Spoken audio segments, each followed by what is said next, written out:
Most kitchen remodel budgets look good on paper until the hidden cost starts showing up. These are the expenses that catch homeowners off guard and quickly push projects over budget. In this video, I'm going to uncover the hidden costs nobody talks about so you can plan ahead and avoid surprises.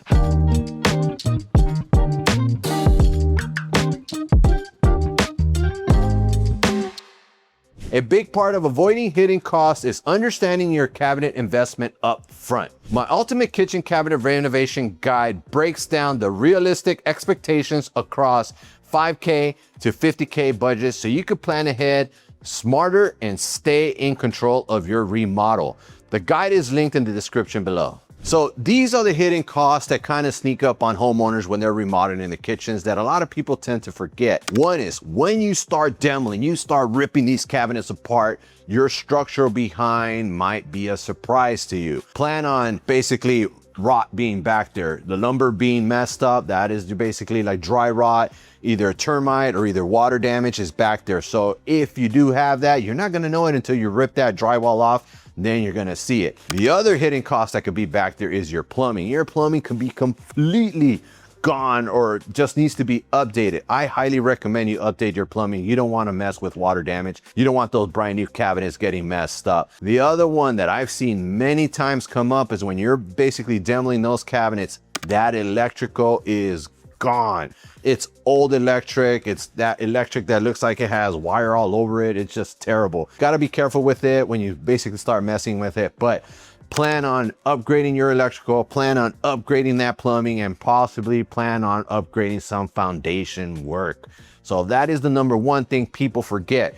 That demo might reveal a lot more than what you're expecting. So save a little bit of money on there and knowing that you're going to have to spend money on that. And if you're not planning on it, please upgrade those other two things that I said, the plumbing and the electrical. You won't regret it. Another thing that a lot of things sneak up on you is basically delivery charges. A lot of, not necessarily hidden, a lot of the manufacturers, a lot of the places where you go and buy your cabinets will let you know up front, hey, there's a delivery fee. If you live on a second floor and your kitchen's on the second floor, plan on paying a little more for delivery. If you just have stairs and there's no elevator for these poor guys to lift those cabinets up there, they're gonna charge you more. It's not easy to lift up a cabinet box all the way to the top. I've done it many times.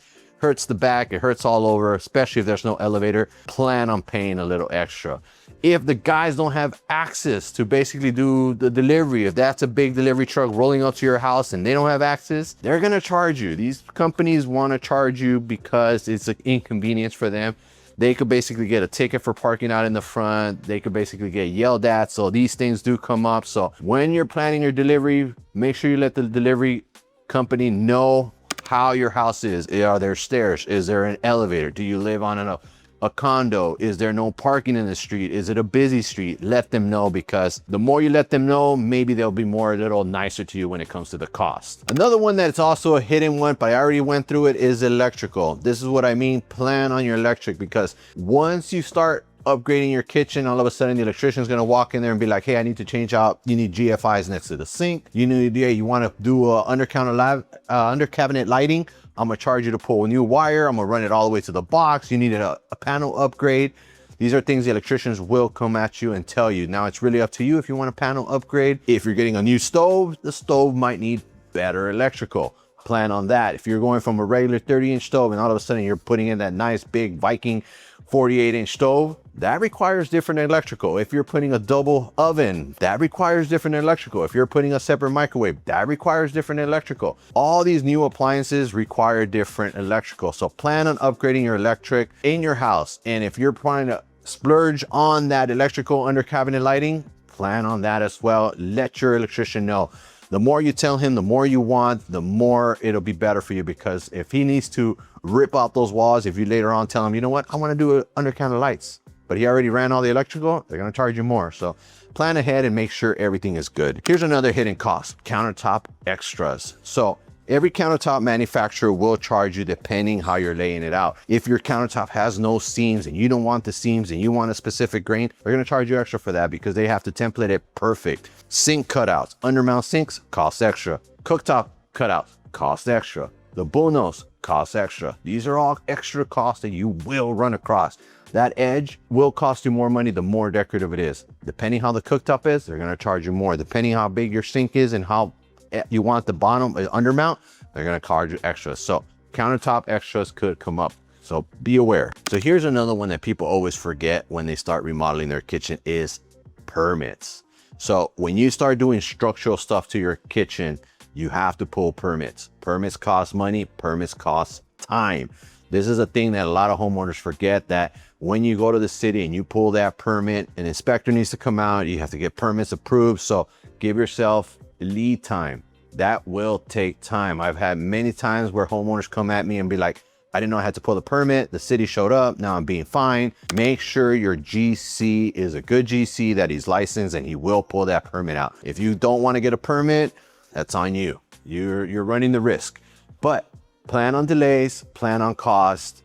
To pull a permit does cost money. It's not free. And the last cost, basic thing you need to be careful that is a hidden cost, is your labor. Now, you could go out and find a regular installer that you just found like at Home Depot, and he's gonna charge you X amount of dollars per boxes. And at the end of it, your box is gonna look a little crooked. The distance from here is gonna be a little off.